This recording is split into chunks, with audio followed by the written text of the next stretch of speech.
Hello viewers, welcome back to CSC Master Environment. এই লেকচারে আমরা নেইবাস অ্যালগরিদমের একটা ম্যাথ সলভ করব। তো চলুন শুরু করা যাক। এখানে দেখেন আমাদের একটা ডেটা সেট দেওয়া আছে যেখানে বলা আছে ওয়েদার সানি হলে একটা প্লেয়ার কিছু টাইমে খেলে এবং কিছু টাইমে সে সামটাইমস সে খেলবে না। আবার ওভারকাস্ট কিছু টাইমে খেলে এবং কিছু টাইমে খেলে না। তো এই ডেটা সেটটার আবার ফ্রিকোয়েন্সি টেবিলটাও কিন্তু আমাদের পাশাপাশি দেওয়া আছে। যদি পরীক্ষায় আমাদের এরকম ফ্রিকোয়েন্সি টেবিল দেওয়া না থাকে, শুধু এরকম একটা ডেটা সেট থাকে, তখন আমাদের এই ফ্রিকোয়েন্সি টেবিলটা ড্র করে নিতে হবে। তো আসুন আমরা দেখি এই টেবিলটা আসলে কিভাবে ড্র করা যায়। তো এটা ড্র করার জন্য আমাদের দেখেন কয়টা টাইপ আছে, ওয়েদার সানি, ওভারকাস্ট এন্ড হচ্ছে রেইন।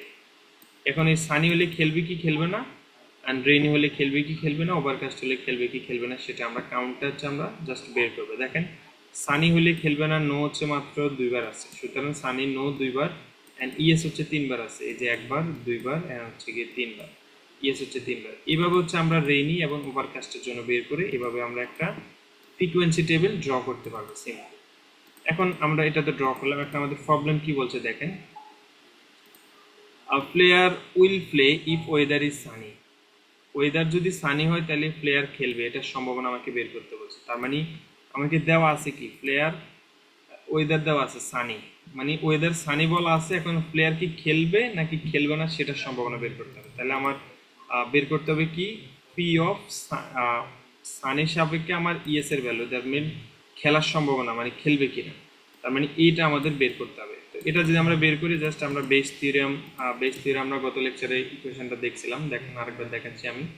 দেখেন এটা যদি হয় আমার এক্স এর সাপেক্ষে যদি আমার এস এর ভ্যালু বের করতে হয়, দ্যাট মিনস সানির সাপেক্ষে যদি আমার ইএস এর ভ্যালু বের করতে হয় যে প্লেয়ার খেলবে কিনা, তাহলে আমার ইএস এর সাপেক্ষে সানির ভ্যালু বের করতে হবে এবং শুধুমাত্র ইএস এর ভ্যালু বের করতে হবে এবং সানির ভ্যালু বের করতে হবে।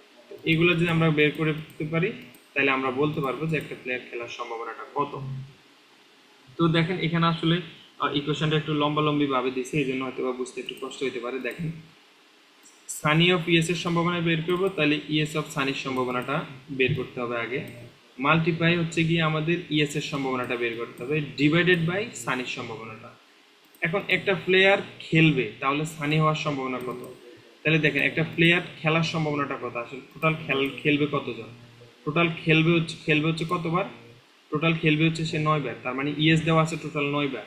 এখন এই 9 বারের মধ্যে সানি আছে কয়বার, এই 9 বারের মধ্যে সানি আছে মাত্র 3 বার। তার মানে টোটাল খেলে সে 9 বার, তার মধ্যে থেকে সানি হচ্ছে আছে 3 বার। তাহলে 3 ডিভাইডেড বাই হচ্ছে 9, এটা হচ্ছে আমার কার ভ্যালু, ইএস এর সাপেক্ষে সানির যে সম্ভাবনাটা সেটার ভ্যালু হচ্ছে আমার 3/9, দ্যাট মিন 0.33। এন হচ্ছে কি আমার সানির সম্ভাবনাটা কি, তাহলে total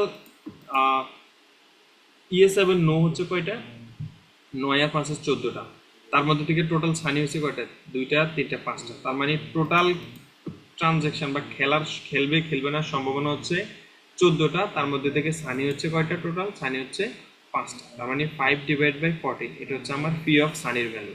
and phi of ES এর ভ্যালু কি হবে, তাহলে টোটাল ভ্যালু হচ্ছে 14টা, তার মধ্যে ইএস হচ্ছে 9টা, তার মানে ফি অফ ইএস এর ভ্যালু হবে আবার 9 ডিভাইডেড বাই 40। তো এগুলা আপনার ক্যালকুলেশন করার পরে আমরা জাস্ট এই ইকুয়েশনে বসাই দেবো। দেখেন জাস্ট ভ্যালুগুলো আমরা ক্যালকুলেশন করে বসে দেওয়ার পরে আমরা বেস থিওরামে যে ভ্যালুগুলো, এটা হচ্ছে আমাদের বেস থিওরামের ইকুয়েশন, এটার মধ্যে আমরা ভ্যালুগুলো বসিয়ে দেওয়ার পরে আমাদের যে ভ্যালুটা আসছে সেটা হচ্ছে 60%। এখন এটা হচ্ছে আমাদের একটা প্লেয়ার খেলার সম্ভাবনা হচ্ছে 60% আমরা বের করলাম। এখন আমরা বের করবো যেটা, সেটা হচ্ছে একটা প্লেয়ার না খেলার সম্ভাবনা কত পার্সেন্ট। ঠিক আছে, তো এই player will play if weather is Sunny. তো একটা প্লেয়ার খেলবে নাকি খেলবে না, সেটা দুইটার সম্ভাবনা যদি আমি বের করি, তাহলে একটা প্লেয়ার যদি না খেলার সম্ভাবনা যদি দেখা গেল 80% হয়, তাহলে আমি বলতে পারবো যে প্লেয়ারটা খেলবে।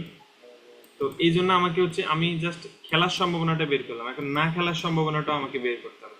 তো না খেলার সম্ভাবনাটা কি, আসলে সানির সাপেক্ষে না খেলার সম্ভাবনা, নোর সম্ভাবনা আমাকে বের করতে হবে। তো এটাও সিমিলার বাইস থিওরাম আমরা পেলাম বেস থিওরামে। দেখেন নো এর সাপেক্ষে সানির ভ্যালু এবং হচ্ছে গিয়ে টোটাল নো এর ভ্যালু, নো এর সম্ভাবনা এন্ড ডিভাইডেড বাই হচ্ছে সানির সম্ভাবনা। তো একটা টোটাল খেলবে না এবং সানি, টোটাল খেলবে না কতজন, টোটাল খেলবে না হচ্ছে 5 জন, 5 বার হচ্ছে সে টোটাল না খেলে, তার মধ্যে থেকে সানির জন্য খেলানো হচ্ছে 2 বার।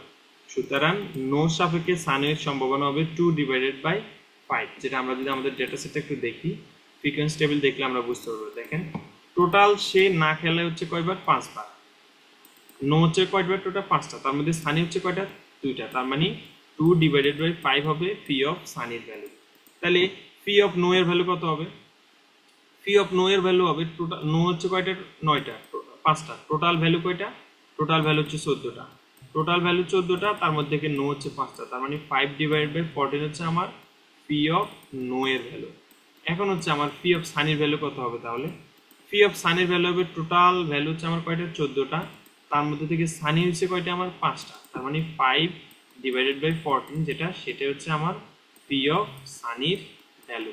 তো এগুলা জাস্ট আমি যদি আমার বেস থিওরামের মধ্যে পালাই, ইকুয়েশন করলে, ক্যালকুলেশন করলে এই ভ্যালুগুলো আসে। দেখেন নো সাপেক্ষে সানির ভ্যালু হচ্ছে 2 divided by 5, that means 0.4, and সানির পি অফ সানির হচ্ছে গিয়ে 5 divided by 14, that means 36, and হচ্ছে নো এর সম্ভাবনা হচ্ছে 0.36।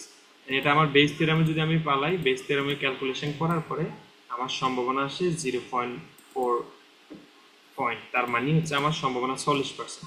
তাহলে এখন আমি বলতে পারি, দেখেন আমার না খেলার সম্ভাবনা হচ্ছে 40% আর খেলার সম্ভাবনা হচ্ছে 60%। তাহলে আমি এখন বলতে পারি যে হ্যাঁ, এই ইকুয়েশনটা, এই স্টেটমেন্টটা রাইট, দ্যাট মিনস কারেক্ট, যে একটা প্লেয়ার সানি হলে সে খেলবে। ঠিক আছে, তো এই ছিল আসলে এই ম্যাথটার বিষয়। আশা করি বুঝতে পারছেন। এই রিলেটেড যদি কোনো ম্যাথ আসে, আশা করি আপনারা সলভ করতে পারবেন। এইভাবে জাস্ট সলভ করে দেবেন। তো ধন্যবাদ সবাইকে, ভালো থাকবেন, আল্লাহ হাফেজ।